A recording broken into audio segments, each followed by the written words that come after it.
একটা বোর্ড দেখবেন বাঁ দিকে সাইডে উদলাবাড়ি, কিন্তু ওটাতে যাবেন না। এই যে কাজলডোবা। তবে এখন রাস্তাটা এখানে বেশ ডিস্টার্বড আছে, এরকম নাকি মাঝে মধ্যেই 2-4টে প্যাচ আছে, খুব খারাপ। শুধু জঙ্গল নয়, চা বাগানও আছে। খুব খিদে পেয়েছে, প্রেশার ওষুধটাও অ্যাকচুয়ালি খাওয়া হয়নি, খুঁজে পাচ্ছিলাম না বলে খুব খিদে। আমরা স্টার্ট করলাম ফুলবাড়ি ব্যারেজের দিকে। আমাদের সেকেন্ড পার্ট এই জার্নির। এইটা চলে গেছে শিলিগুড়ি, আর এটা ফুলবাড়ি হয়ে ওদলাবাড়ি হয়ে ডামডিম, তারপর সোজা গেলে মালবাজার হয়ে একদম ডুয়ার্সের দিকে, আসামের দিকে, আর বাদিকে গেলে গরুবাথান, লাভা এসব হয়ে কালিম্পংয়ের দিকে।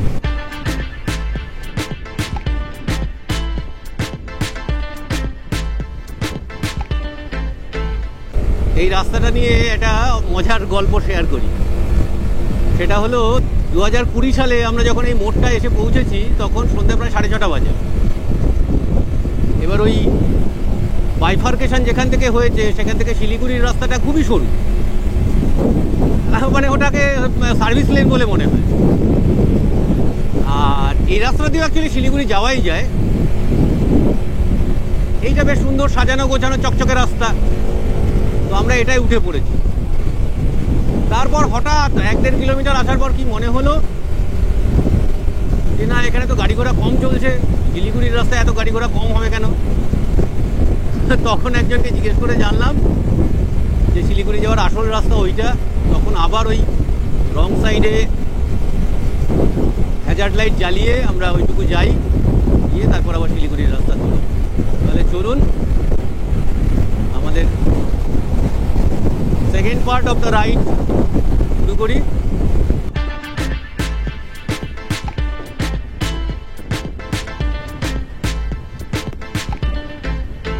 জলপাইগুড়ি 53 আরেকটা কি ছিল দেখতে পেলাম না।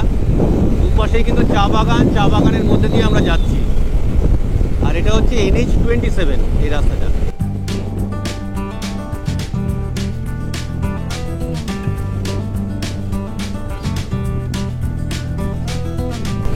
ট্রাফিকে আটকে ছিলাম, এদিকে কোথায় শিলিগুড়ি ঢুকে যাচ্ছে, আমরা সোজা বেরোচ্ছি। এতক্ষণ ম্যাপ লাগেনি, কিন্তু এবার ম্যাপ নিয়ে নিয়েছি। আবার ওদলাবাড়ি চলে যাওয়ার পর আমার আর ম্যাপ লাগবে না।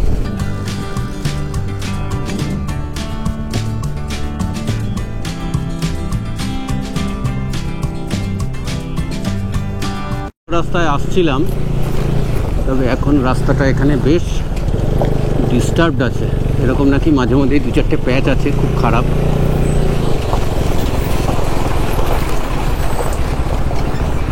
একটু দেখে যেতে হবে।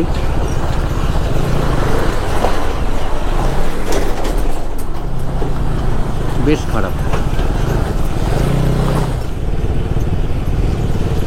প্রচণ্ড ধুলো।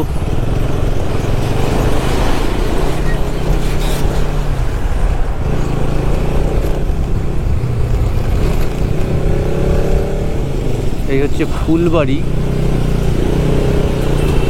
এবার আমরা বাঁ দিক নিলাম না, আবার রিভার্স টার্ন দেখাচ্ছে। দাঁড়াও, তিস্তা ব্যারেজ ডান দিকে, শিলিগুড়ি সোজা।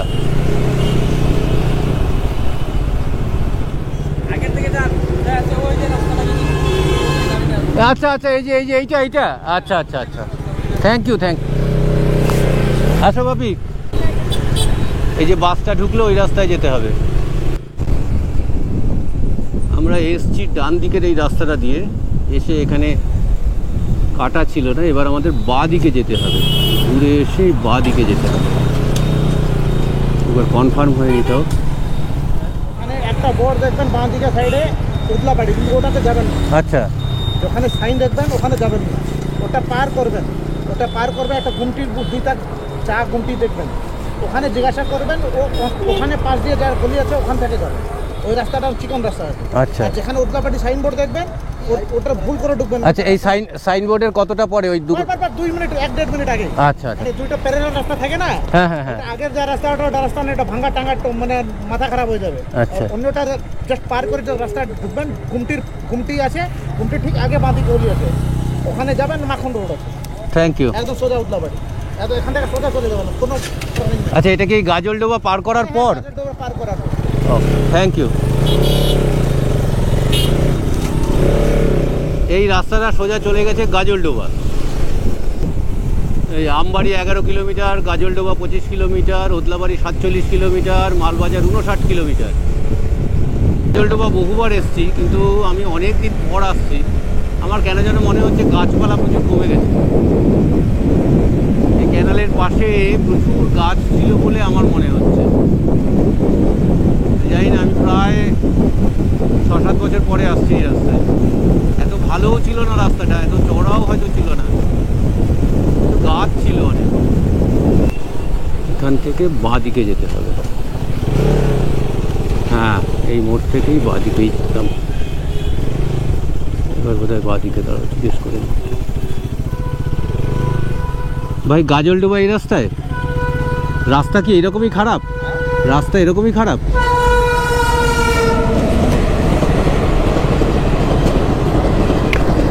সামনে ভালো রাস্তা নাকি?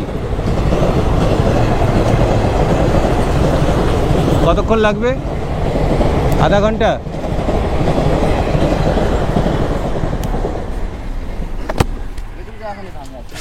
আর পেট্রোল পাম্প পাবো রাস্তায়? এটা পেরোনোর পর একটু ভালো রাস্তা পেয়েছি, কিন্তু প্রচুর বাম্প রয়েছে, প্রচুর বাম্প রয়েছে। এখানে একটা পেট্রোল পাম্প ছিল, গেলাম, কিন্তু সেখানে তেল নেই। একদম শেষ পর্যায়ে এসে চলে এসছে। বললো সামনে 1 কিলোমিটার আগে আরেকটা নাকি পাম্প আছে। দেখা যাক, একটু সমস্যা হয়ে যাবে, সেই মালবাজার যেতে হবে হয়তো।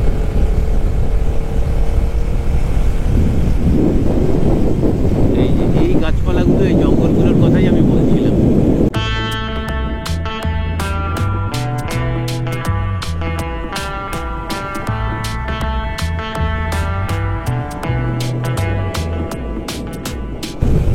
গাজলডোবা 11 কিলোমিটার এখান থেকে। এখানে একটা পাম্প আছে, যেটা পাওয়া যায় কিনা।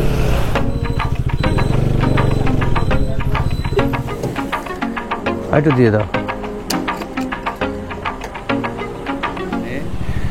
এখানে রুমও পাওয়া যাবে। গাজলডোবার 10 কিলোমিটার আগে এটা।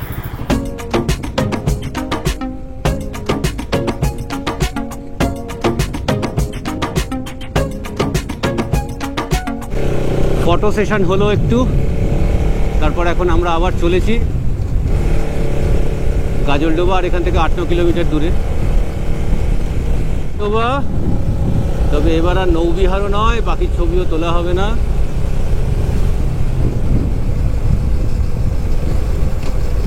আমরা সিম্পলি পেরিয়ে যাব। এইসব ছিল না আগে, এই ব্যারেজটা এরকম ছিল না। স্পিড ব্রেকার আছে সামনে। বাবা, কত লজ, কত হোটেল হয়ে গেছে।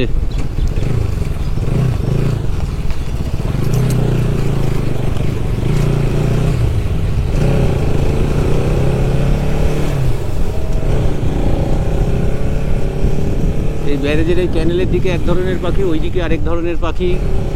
কাম টু তিস্তা ব্যারেজ। অনেক কমার্শিয়ালাইজ হয়ে গেছে, অনেক কমার্শিয়ালাইজ হয়ে গেছে। এই যে এই বাঁ দিক দিয়ে গিয়ে ওখান থেকে নৌকোয় উঠতে হতো। ওই হচ্ছে পিএইচডি লজটা।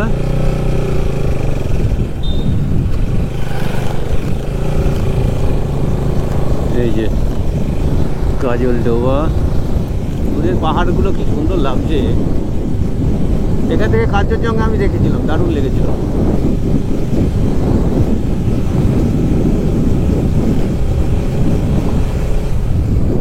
এদিকটায় একেবারেই জল নেই। এইখানেই শীতকালে সমস্ত পাখিরা আসে, নৌকো করে ঘুরে ছবি তুলতে হয়।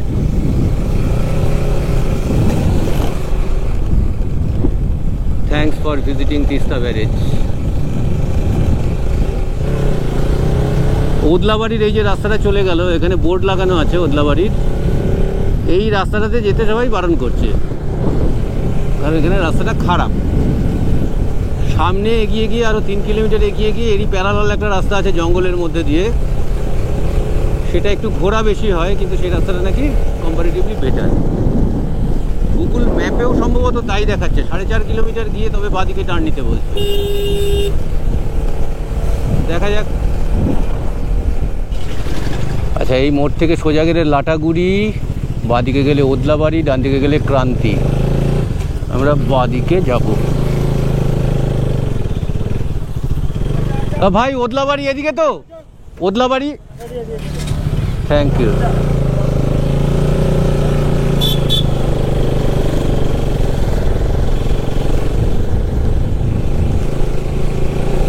পুরো গভীর জঙ্গল, শুধু জঙ্গল নয়, চা বাগানও আছে। Kailashpur tea estate. সব ঘরে ফিরছে চা শ্রমিকরা, চা পাতা তোলা শেষ করে বাড়ি ফিরছে।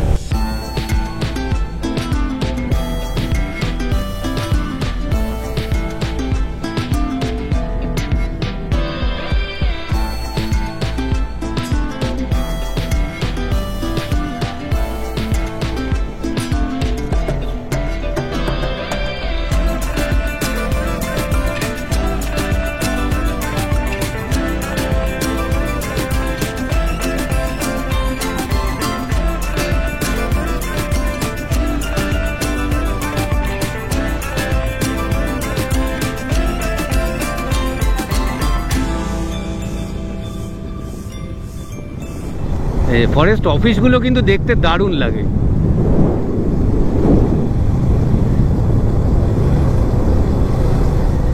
এইটা হচ্ছে তার ঘেরা নার্সারি, বৈকুণ্ঠপুরের মধ্যে তার ঘেরা রেঞ্জ। এটা এই যে ফরেস্ট অফিসগুলো, কি সুন্দর দেখতে কটেজগুলো। চলে এসেছি ওদলাবাড়ি, এখনো মোড় অবধি এসে পৌঁছয়নি। সামনে একটা মোড় পড়বে, সেই মোড় থেকে ডান দিকে গেলে হচ্ছে ডামডিম হয়ে মালবাজার, আর একদিকে মালবাজার আরেকদিকে গরুবাথান, আর বাঁ দিকে গেলে সেবকের রাস্তা পড়বে। আমরা ওই রাস্তাটায় না এসে এই যে রুটটা, এই জঙ্গলটা, এই বৈকুণ্ঠপুর ফরেস্ট যেটা, এটাকে এক্সপ্লোর করবার জন্যই আমরা এই রাস্তায় আসলাম। তা আপনাদের কেমন লাগলো এই রাস্তাটা বলুন। প্রায় প্রত্যেকেই এদিকে যারা এসছেন তারা প্রত্যেকেই সেবকের রাস্তায় প্রচুরবার ঘুরেছেন, সেবক হয়ে ডামডিম এসছেন বা মালবাজার এসছেন, বা মালবাজার থেকে শিলিগুড়ি যাওয়ার সময়ও গেছেন। এই রাস্তাটা আমার মনে হয় খুব একটা কমন নয়, অনেকের কাছেই নতুন মনে হবে এই রাস্তাটা। কে কে এসছেন এই রাস্তায় একবার কমেন্ট করে জানাবেন। আচ্ছা, মালবাজার ডান দিকে, গরুবাথান হয়ে মালবাজার ডান দিকে, সেবক বাঁ দিকে। এটা হচ্ছে ওদলাবাড়ি মোড়। ওদলাবাড়ি প্রায় 8-10 বছর বাদে আসলাম, কিছুই চিনতে পারছি না। ফাঁকা জায়গা থাকতো এখানে, সারাদিনে 4টে বা 5টা বাস যেত আপ ডাউন মিলিয়ে, আর এখন এসি রুম পাওয়া যাচ্ছে, এরকম হোটেল হয়ে গেছে, কনজেস্টেড হয়ে গেছে পুরো। তো বাসগুলো এখানে এসে অনেকটা সময় দাঁড়াতো, লোকজনের কেনাকাটা, টিফিন ইত্যাদি করা টরা এসব হতো, তারপর আবার যেত।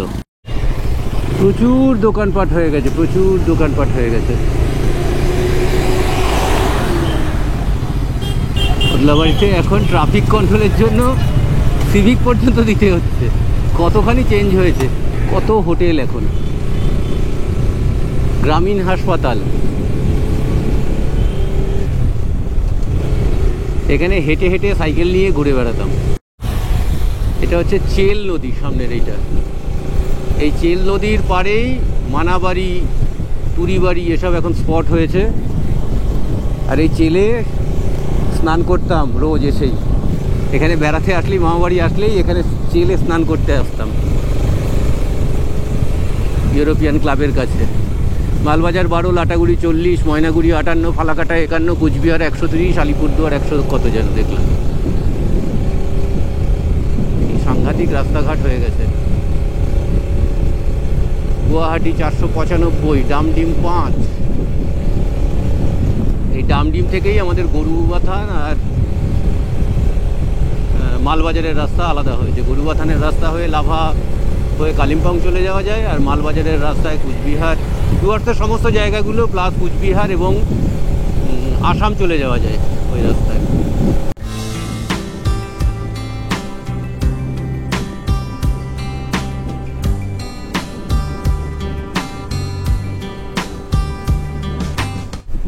কানিচেরা টি গার্ডেন। কত স্মৃতি, কত স্মৃতি, কত স্মৃতি। মালবাজার 10, চালসা 17, বিন্নাগুড়ি 53, লাভা 54, তেলিপাড়া 57, বীরপাড়া 66।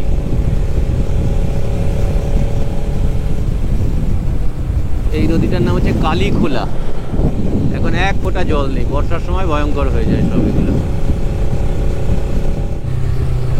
এই সামনে হচ্ছে ডামডিম মোড়, এখান থেকে আমাদের রাস্তা হবে বাঁ দিকে, আর সোজা চলে গেলে হচ্ছে মালবাজার। মালবাজার ডামডিম মোড় থেকে 7-8 এরকম রেঞ্জে, 7 কিলোমিটার মতন। এসব জায়গা আমার সব সাইকেলে ঘোরার জায়গা।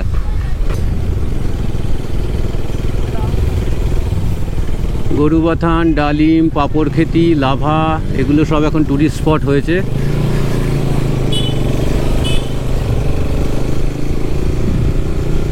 আমি 84-5 থেকে এসব জায়গায় ঘুরছি। অদ্ভুত সিস্টেম ছিল বাপি। এখান থেকে মামা বাড়ি হচ্ছে 3 কিলোমিটার মতন, মানে মামার কোয়ার্টার বা দাদুর কোয়ার্টার। জায়গাটার নাম হচ্ছে শাইলিহাট, তুমি তো দেখেছো বোধহয় ওটা। তো যে বাসগুলো মালবাজারের দিকে যেত সেই বাসগুলো নামাতো হচ্ছে এখানে।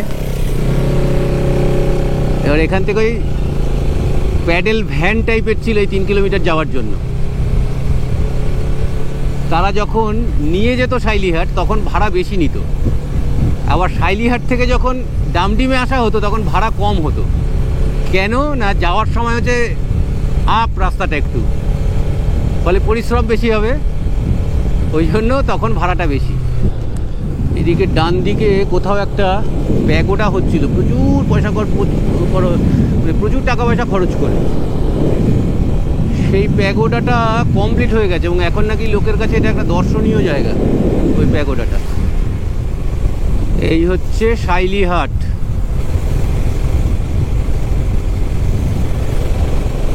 সপ্তাহে একদিন বাজার বসতো।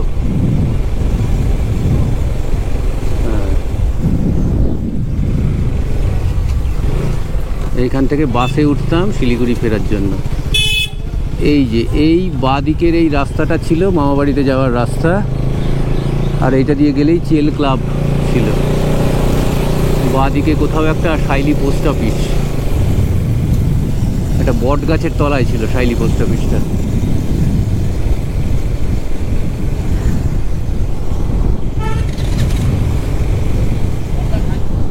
এই যে শাইলি পোস্ট অফিস।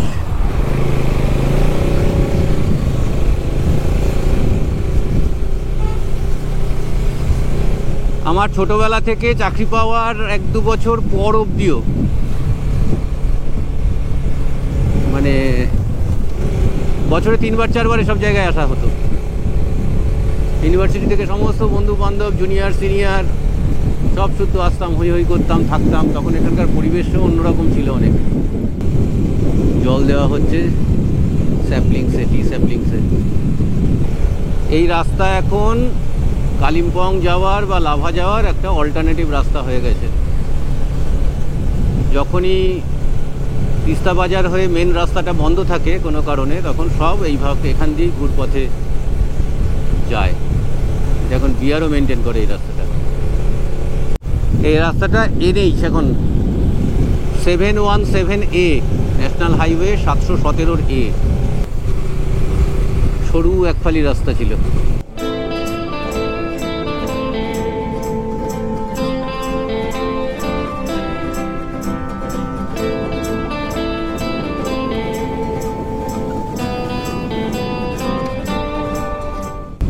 মিন গ্লাস টি গার্ডেন, বাঁদিকে টি গার্ডেন, ডান দিকে হচ্ছে এদের ফ্যাক্টরিটা। গুডরিকের আন্ডারে আসে এটা। এই ফরেস্টটার নাম সম্ভবত ভুট্টাবাড়ি ফরেস্ট।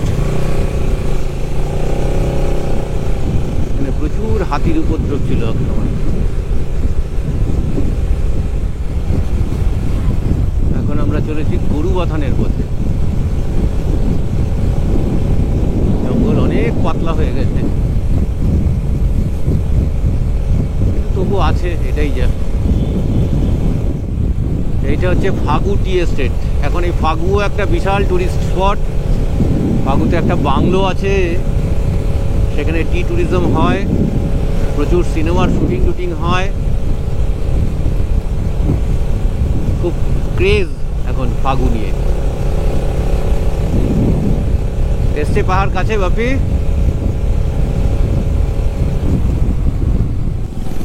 লাভা 41, পাপড়খেতি 17, গরুবাথান 1, আলগারা 59।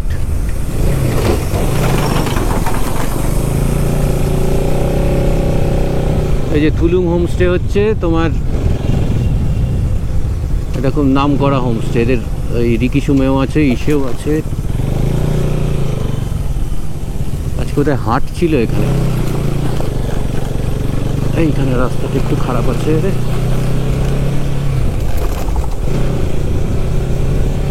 গরুবাথান এসেছি, কিন্তু থাকার এখনো কোনো ব্যবস্থা হয়নি।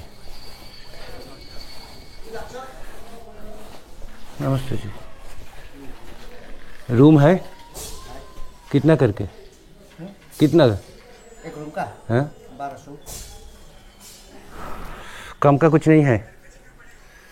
कल सुबह निकल जाना है, 5, 6, 7 बजे निकल जाना है। कम तो 1500 कम ही क्या है। ये और एक जगह एसी, ठीक है। नीचे एक जगह एसी। এখন দেখি এখানে রুম আমাদের পোষায় কিনা।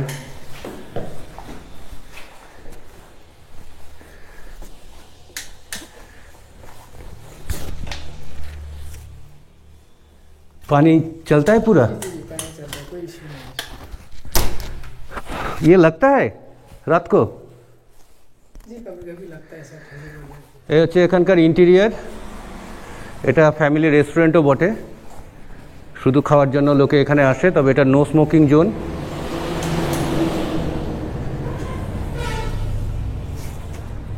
সোফা টোফা দেওয়া আছে সব, বাইক রাখার আলাদা করে জায়গা আছে। আমরা চলে এসেছি গরুবাথানে। গরুবাথানে আজকে নাইট স্টে করছি। এই জাস্ট খানিকক্ষণ আগে ঘরে ঢুকলাম, ঢুকেই ঘর লন্ডভন্ড হয়ে গেছে। তবে আমি কাজের কাজ যেটা করেছি, আমি স্নান করে নিয়েছি। আজকে সারাদিন কিচ্ছু খাওয়া হয়নি, খুব খিদে পেয়েছে। প্রেশার ওষুধটাও অ্যাকচুয়ালি খাওয়া হয়নি, খুঁজে পাচ্ছিলাম না বলে। খুব খিদে পেয়েছে। ভেজ মোমো দিয়ে গেছে, সেটা খাবো। আজকে আমরা 650 কিলোমিটার বাড়ি থেকে চালিয়েছি। সকাল 3:30টায় স্টার্ট করে 5টায় ঢুকলাম গরুবাথানে। ডিনার এসে গেছে পার্টলি। ভাত তুলতে বললাম, দেখি তোলে কিনা। এত ভাত আমরা কেউ খাই না। ভাত, আলু ভাজা, ডাল, এরকম বড় পাঁপড়, আলু ভাজা, বাঁধাকপির তরকারি, চিকেন। বাপি মুখে দিয়েছো? মোটামুটি খুব একটা সুবিধার না, দেখতে ভালো, খেতে নয়, তাই তো? পরিবেশনটা ভালো, কিন্তু খেতে না। বাড়িতে জল বাঁচানোর অনেকগুলো উপায় আছে, তার মধ্যে 5টা এখন স্ক্রিনে আসছে। আসুন না আমরা সবাই মিলে একটু চেষ্টা করি, যদি কিছু করা যায়। এই গ্রীষ্মে কিন্তু দক্ষিণ 24 পরগনা থেকে শুরু করে বৃহত্তর কলকাতার অনেক অংশেই জলের এমন হাহাকার দেখা গেছে, যা গত বছরও কেউ আমরা ভেবে উঠতে পারিনি। আগামী দিন কিন্তু আরও ভয়ঙ্কর আসছে। আসুন না এই 5টা অভ্যাসকে আমরা আমাদের দৈনিক জীবনযাপনের একদম অংশ করে নিই। একটা বছর করে দেখি, 1 বছর বাদে একবার না আমরা পুনর্মূল্যায়ন করব যে আমরা আদৌ এই জল বাঁচানোর লড়াইতে একটুও কন্ট্রিবিউট করতে পেরেছি কিনা। আমার দৃঢ় বিশ্বাস, আমরা যদি প্রত্যেকে এই 5টা অভ্যাসকে আমাদের দৈনিক জীবনযাপনের অংশ করে নিই, তাহলে আমরা একটু নয় অনেকখানি কন্ট্রিবিউট করতে পারবো এই জল বাঁচানোর লড়াইতে। তাহলে আজকের পর্বটা এখানেই শেষ করছি, দেখা হবে নেক্সট পর্বে। ততদিন সবাই ভালো থাকবেন।